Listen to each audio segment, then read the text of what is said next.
کر حضور نبی کریم صلی اللہ علیہ وسلم کے دادا حضرت عبدالمطلب کو خوشخبری سنائی اور کہا کہ اے عبدالمطلب، تجھے پوتا مبارک ہو۔ یہ سن کر رات بھر کے جاگے عبدالمطلب کی ساری تھکن جیسے ایک پل میں ختم ہو گئی ہو، اور وہ اتنا زیادہ خوش ہوئے کہ ان کی آنکھوں سے آنسو بہنے لگے، اور دائی شفا سے کہا کہ جلدی سے مجھے میرا پوتا لا کر دو۔ دائی شفا جیسے ہی حضور صلی اللہ علیہ وسلم کو باہر لے کر آئی تو نظر پڑتے ہی سب کے ہوش اڑ گئے۔ اس قدر خوبصورت بچہ آمنہ کے گھر میں پیدا ہوا ہے۔ سارے چچا بھی اپنے بھتیجے کو دیکھ کر بہت زیادہ خوش ہوئے، یہاں تک کہ جب ابو لہب کی باندی صوبیہ نے جا کر ابو لہب کو خوشخبری سنائی کہ اے ابو لہب، تجھے بھتیجا مبارک ہو۔ یہ سن کر ابو لہب اتنا خوش ہوا کہ اس نے اپنی باندی صوبیہ سے کہا، جا، میں نے تجھے بھتیجے کی خوشی میں آزاد کر دیا۔ حضرت عبدالمطلب بہت بوڑھے ہو چکے تھے، لیکن پھر بھی مارے خوشی کے اپنے پوتے کو گود میں لیے کعبہ کی طرف دوڑتے چلے جا رہے تھے۔ سارے مکہ والے بھی خوشی سے نعرہ لگاتے ہوئے حضرت عبدالمطلب کے پیچھے چل رہے تھے۔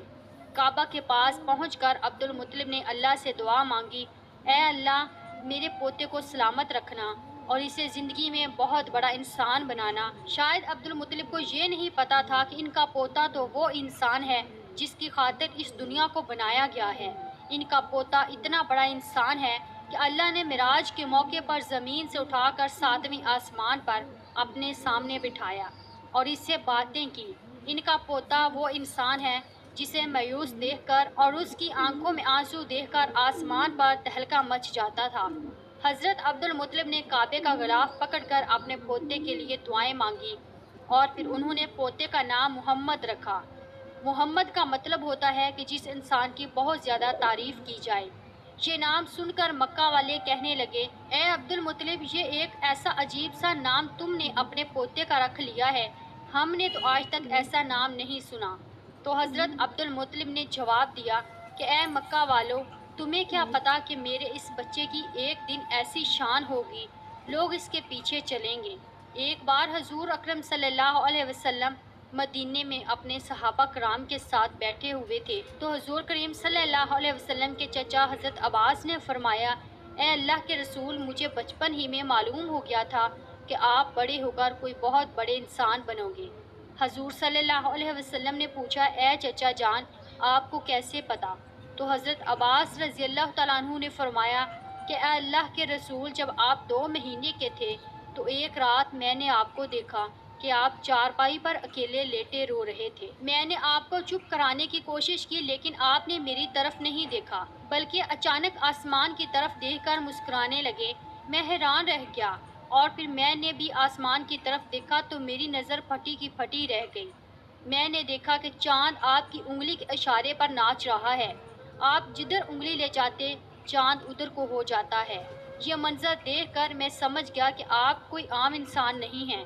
حضور صلی اللہ علیہ وسلم نے فرمایا کہ ہاں میرے چچا جان، آپ صحیح فرما رہے ہیں کہ بچپن میں چاند مجھے کہانیاں سناتا تھا، میرے ساتھ کھیلتا تھا اور مجھے رونے نہیں دیتا تھا۔ سبحان اللہ! ایسے تھے ہمارے نبی کہ جن کے گھر میں اتنی غریبی تھی کہ ان کی ماں اپنے اس یتیم بچے کے لیے ایک کھلونا تک نہیں خرید سکتی تھی، تو اللہ نے چاند کو حکم دے دیا، اے چاند، تو میرے محبوب کے لیے کھلونا بن کر اسے کھلاؤ اور اسے رونے مت دینا۔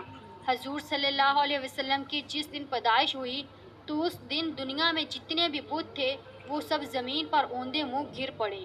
ایران کے بادشاہ کے دربار میں 1000 سال سے ایک آگ جل رہی تھی، وہ لوگ آگ کی پوجا کیا کرتے تھے۔ حضور نبی کریم صلی اللہ علیہ وسلم کی جس وقت پیدائش ہوئی تو ایک دم وہ آگ بجھ گئی، اور اس بادشاہ نے اپنے محل میں اپنی شکل کی 14 لائٹیں بنوا رکھی تھی۔